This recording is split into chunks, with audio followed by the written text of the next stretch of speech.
What is good, guys? It's Ray J back with another video, and in this one, I want to give you guys some very important information about SPY, Tesla, and the QQQ. I'm also going to do an analysis of the VIX and break down why it's telling us something very important about the markets. It's telling us that the market may likely see more upside that's coming. The market could go higher and higher temporarily, but eventually there's going to be a big rejection most likely coming, and I'm going to break down how this could end up affecting Tesla.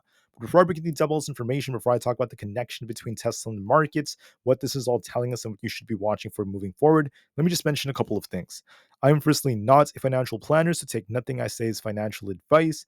And also, if you guys can, please check out the Moomoo link, which is down below and in the description. If you sign up for Moomoo, deposit $100, you are guaranteed 7 free stocks, and the offer ends very soon in just about a couple of weeks. Anyways, when it comes to the way the market's moving, there's a very important connection between the VIX and the S&P 500 I want to show you guys. Then I'm going to talk about why this is very important for Tesla stock. As you guys know, for the next couple of weeks, we have some data coming out. This week in particular, or at least by this week, I'm referring to next week, technically, at least by the time the market opens again. But for the upcoming week, it's not going to be that crazy. There's not much data coming out that's too crazy. But then by the time we get to mid-May, things become more intense since we have like CPI coming out, we have PPI and things like that by May 14th through the 15th. And by mid-May, that's when the data gets very intense. For now, the upcoming week is not that crazy. Now, with that happening, looking at the latest ISM manufacturing prices and other pieces of data, there are some signals that suggest that inflation could continue to go higher as we approach the summer. So we want to be very careful with this, and this could have a big effect on the markets. But despite that, there is something kind of shifting in the market right now. Right now, people are becoming very, very greedy. We're starting to see the market becoming less fearful. We're getting closer to neutral, closer to greed. Slowly, we're shifting this way. But it's not just the overall index. It also has to do with other indicators, such as the market momentum is currently greedy right now. We're starting to see greed taking over sentiment. Another big factor would be the puts and call positions right now. This is now neutral. This used to be very fearful. The fear is subsiding. People are turning bullish again. They're starting to buy the dip. And I still think that this could last a bit longer before we see a big shift. But part of why I say that is because of the VIX. We have a very important connection on the VIX. I'm going to show you guys. I'm going to break down why this is very important. What I'm about to show you can make you, loads of money if you actually understand how this works, if you learn how to play the VIX and its connection with the broader markets. I'll be talking about this in just a minute. But first, let's talk about this. I want to remind you all that Tesla is a ticker that is still impacted by the overall market. Yes, there have been periods where Tesla heavily underperformed, but I want to make it very clear that has to do with external factors. And when you look at this connection for the last year, so if you guys look at before, we have the Tesla stock, then we also have the S&P 500 SPY next to each other. Notice that Tesla was pushing with SPY. They came down together. They pushed up together, came down together, pushed up together, came down together, and they pushed up together. And then as soon as this year started, when we had bad data, Tesla started dipping. It pushed a little bit with SPY and continued to drop and really underperform before both Tesla and SPY started to rocket once they bottomed together. So every time SPY drops, Tesla has a tendency of dropping with it historically. Just look at the chart right here. Notice this, right? SPY was dropping here. Tesla followed it. SPY dropped here. Tesla followed it. SPY dropped here. Tesla followed it. SPY dropped here. Tesla followed it. SPY also dropped here, and Tesla also followed the trend right here. And then when SPY got this big bounce, Tesla bounced with it too. So the point I'm trying to make is that when SPY and the QQQ dip, Tesla has a tendency of dipping with it. But sometimes when SPY and the QQQ run up, there are oftentimes times where Tesla follows the trend. Sometimes Tesla underperforms. That's because of lots of bad news that came out for this year. I hope that's as clear as possible. That kind of encompasses how Tesla has been. Once again, when SPY and the QQQ fall, when they're on downtrends, Tesla tends to follow it. When they uptrend, sometimes Tesla falls, but Tesla could also underperform this year because of bad news. That is the most simple way of kind of encompassing how Tesla's been moving for the year. Now, what does this mean? This means that we should actually look at the broader markets to understand what Tesla's going to do. And I think I see something very big that's happening. So I first want to talk about SPY, what's going to happen to SPY and the QQQ, and then break this down and talk about how this could end up affecting Tesla. So let's talk about the VIX. So as you guys know, we can measure implied volatility of the S&P 500 by just looking at the VIX. And this does have a tendency of being inversely correlated with the S&P 500 the majority of the time. So with that being said, I wanted to make this very, very important because the VIX does have some very, very interesting correlations in the past that could be panning out today. I'm going to show you something very, very crazy. What I'm about to show you could help you big time when it comes to your trades and such. So we're going to go back on the chart right here. On my left side, we have the S&P 500. On the right side, we have the VIX. Notice that every single time the VIX hits the 12 to low 13 area, this thing tends to bounce. And when that happens, the market tends to get rejections that are quite significant. Let me show you exactly what I'm talking about. Let me prove it to you on the chart for this year. This happened every single time this year. So we're going to start right about here. So look at the VIX going back to February. We're going to zoom in, go all the way back. Back in February from like right here, we'll start right here. I noticed that the VIX had a tendency of being down on January 24th. The VIX was down here in the 12.5 area. And then we got a big bounce on the VIX all the way up to about 15. What happened on January 24th for the stock market? Let's actually break this down. SPY was pushing up right over here, went a little bit higher. Then we got this big drop as we approach February. So the week that the VIX got a big bounce, when the VIX was at 12 and got this big breakout to 15, SPY went from 491 all the way down to 482 for a 10-point drop. All right. Now, what happened later on going into February? Well, look at this right here. The VIX basically dropped all the way down again right here, basically as we approached the month of February. Now, this is in the February timeframe. The VIX got this big spike, a big breakout. Starting on February 12th, the VIX went from 12 all the way up to about 18. So once again, the VIX was at 12. Where was SPY on February 9th? You guys can see it right here. SPY was at this peak right here. It actually went a little bit higher right here. On the Monday, SPY went up to about 504. And then we got a big rejection all the way down to about 490, a 14 points drop. So when the VIX was in the 12s, SPY was right here in this 504 area. The VIX went up to 18. SPY came all the way down to where? 490, a 14 points drop. Okay.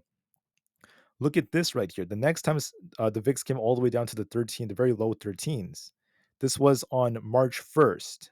All right. If we go on the chart and we look at March 1st, so SPY was pushing, pushing all the way up until we got to March 1st right here.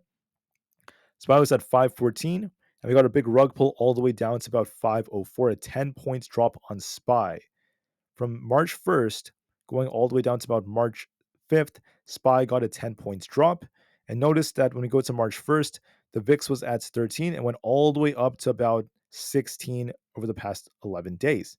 So again, when the VIX hit the 12, every time we hit the 12 to 13 area, the VIX bounces and then the SPY gets a rejection. All right.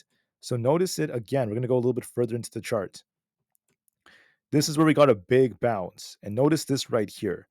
Between March 21st and March 28th, the VIX was in the 12s again. This is generally when the market is topping, when we reach the 12s on the VIX. And SPY, as we go forward into the chart, so what happened to the VIX was, we'll start with the VIX. Starting at the end of March, the VIX was at 12. Then we got a big rally in the VIX all the way up to 21. So starting April 1st, the VIX started to break out from 12 all the way up to 21 now. What happened to the S&P 500? SPY went from 525 and it came all the way down to 494. We got a 30 plus point drop on SPY, right? It dropped 30 points after the VIX bounced off 12 again. So notice something here. Every time the VIX hits the 12 to 13 area, it bounces at least 4 to 8 points or so, like that, sometimes 10 points. And every time that happens, every time we hit the 12s, the market rejects. The market has rejected at least 10 points every single time this entire year. So, what does this mean?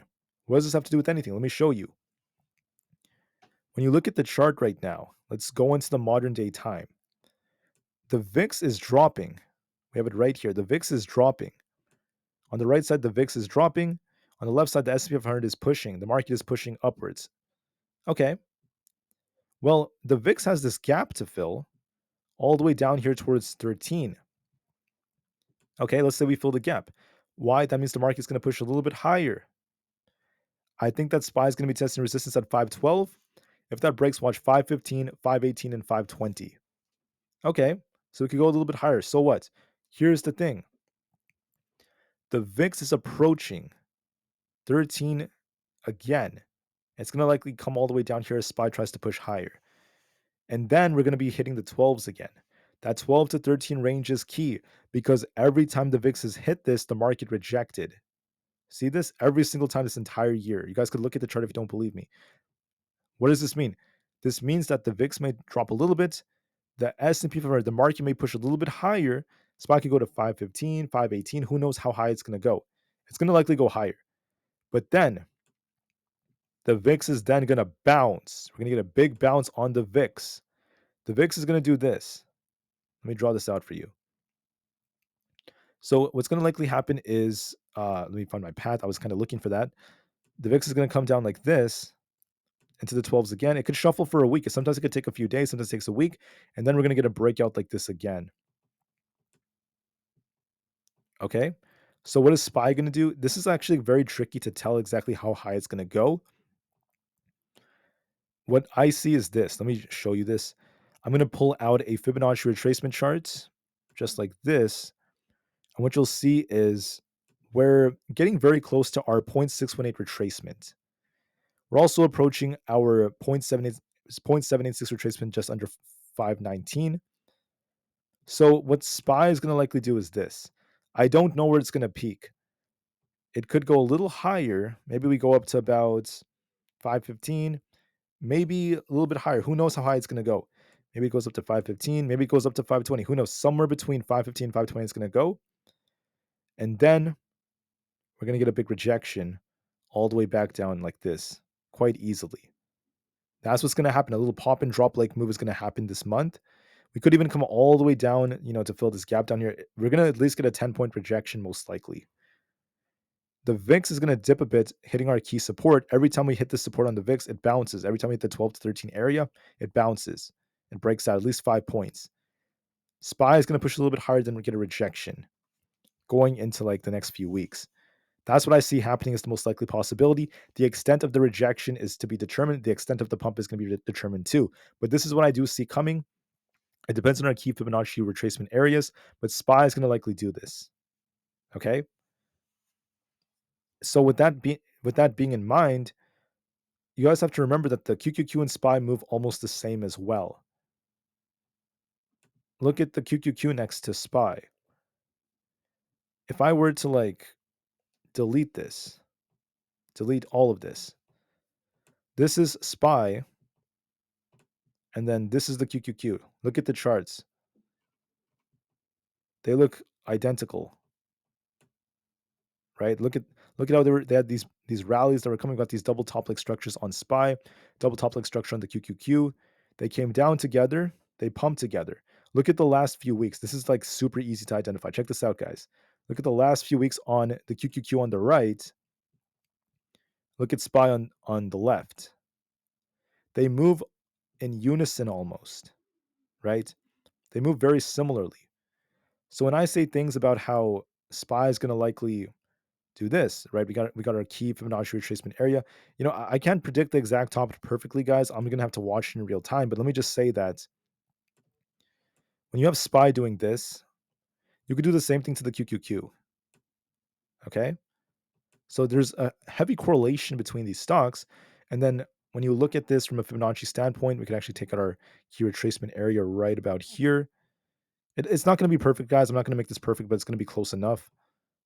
We're actually very close to our 0.618 retracement. I know it's not perfect. I'm trying just to do this quickly. And what's going to likely happen is this. SPY might go up a little bit more. Who knows where it's going to peak? It's going to be 515. It's going to be 518. Somewhere it's going to push higher. Then we're going to be looking for rejection as we approach the next couple of weeks. That's the most likely possibility. Something like this. Maybe it comes down first, pushes. It doesn't have to be perfect, but something like this is going to be very probable for a pump and dump like move. I don't know the exact extent of the dump. We could always bounce back up after that or something different. But I'm trying to say that the QQQ is going to likely do the same thing.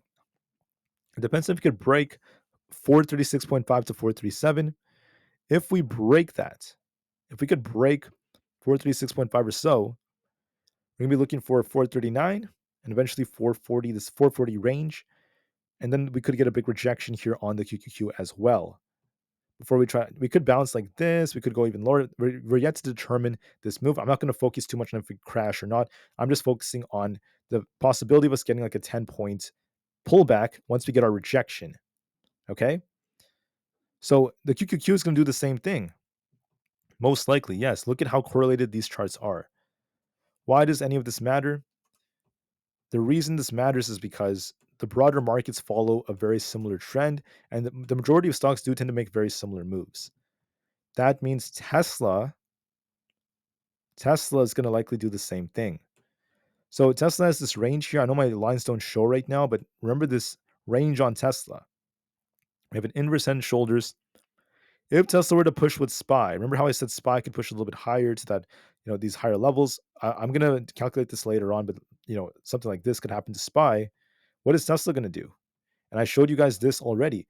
Every time SPY is on a downtrend, has a little drop, Tesla has followed the trend the large majority of the time, right?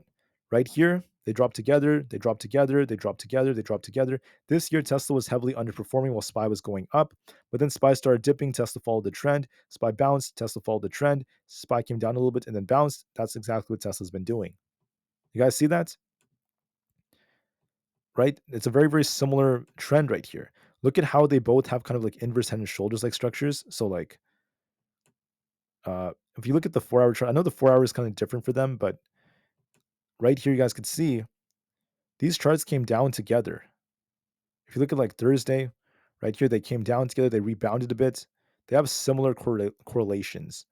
Even if we go back towards like earlier during the month, they actually came down together like this. So this is what the charts are like looking like. They did come down together. Now Tesla's going to likely try to rebound. So Tesla could follow the trend here. It really depends on if Tesla could get a break from this range or not. We do have a tendency of getting rejection off 186 and other levels like that. But Tesla's going to try to push higher. We'll see if we could break this resistance. I don't know if we're going to break the 186 retracement area. I don't know if we're going to break the resistance or not. Hypothetically, excuse me, if we do break it, we could go all the way up to 190, but that doesn't necessarily make us in the clear. It really depends on if Tesla rejects off 186 or not. We could even get stopped at 186 and then reject back down, or we could go even higher all the way up to 190 and then come down. But Tesla's going to likely do something like this where it pushes back up, then makes a move back down. This is like a very, very probable move for Tesla. We have this gap down here. If the market gets a bigger sell-off, then that could lead to Tesla coming down to fill this gap. That's another possibility. But be prepared for something like this. Yes, the market could push higher, but Tesla will likely follow a trend where we get some kind of rejection later. Tesla could push higher, yes, but make sure you're prepared for this and make sure you're ready just to be safe. Okay, so I hope that this video was insightful. I hope this video was helpful for the people out there. I hope you guys found value in the way that I'm breaking down these charts. Tesla will likely follow this trend, pushing up with SPY and the QQQ, but then we're going to form a top soon. Once these charts start rejecting, when SPY starts dipping, QQQ starts dipping, Tesla may dip a bit with them. Okay, and I showed you guys the historical data. We have a tendency of dipping with SPY and the QQQ. I'm referring to Tesla. Tesla likes to dip with SPY and the QQQ when they come down. Sometimes when they go up, Tesla could also underperform if we get bad news, but the majority of the time, that's what happens in the trends. Okay, so that is what I'm still seeing in the charts. That does not make me a perma bear. I still think the market could still see much more upside later on during the year. But I'm just trying to say that this is something you guys need to keep in the back of your minds and be prepared for. This is something that's likely going to end up panning out. Hopefully, this video is insightful, guys. I want the best for everyone. I'll see you guys very soon tomorrow. Thank you for listening, and peace out.